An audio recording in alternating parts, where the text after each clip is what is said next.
केन्द्रापड़ा जिला डेराबिस अंचल निथुआ गाँवर मंजुलता मल्लिक प्रसव जंत्रणा सही न पारि केन्द्रापड़ा मुख्य चिकित्सालय को आसीथिले चिकित्सा पाई। डाक्टर कहिथिले प्रसव देवाई समय होइनी। मंजुलता फेरी जाइथिले।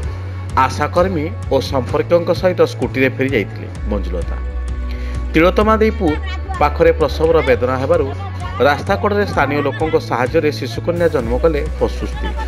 तेबे यह सोशल मीडिया रे भाइराल हेबारे लागिछि। एबे केन्द्रापड़ा चर्चार विषय पलटि केन्द्रापड़ा जिला मुख्य चिकित्सालय रे रोगी सेवा कम राजनीति अधिक, जार उदाहरण सांबादिक पुलिस को माड़ मारी आंदोलन करथिबा डॉक्टर माने प्राइवेट मेडिकल होइथिबा घटना को नहीं केन्द्रापड़ा मुख्य चिकित्सालय को बंद करने को देइथिले चेतावनी। जदि गोटे प्रसुस्ती प्रसव होई नाही बोली फेराइथिले केमिति बाटरे प्रसुस्ती प्रसव होला ये विचार करिवार समय बार बार अभियोग होइछि।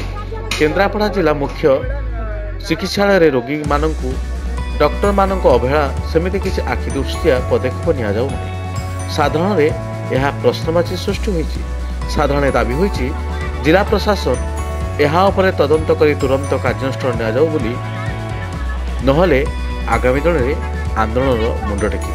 किंतु अनेक प्रश्न ठिया होछि। डाक्तर तांको भगवान बोली समस्ते मानुवा बेले एभली कार्यक्रम केते ठीक ए विचार आपण माने करिवे। केन्द्रापड़ारू जन्मेजय विश्वाल रिपोर्ट, जनता जिंदाबाद।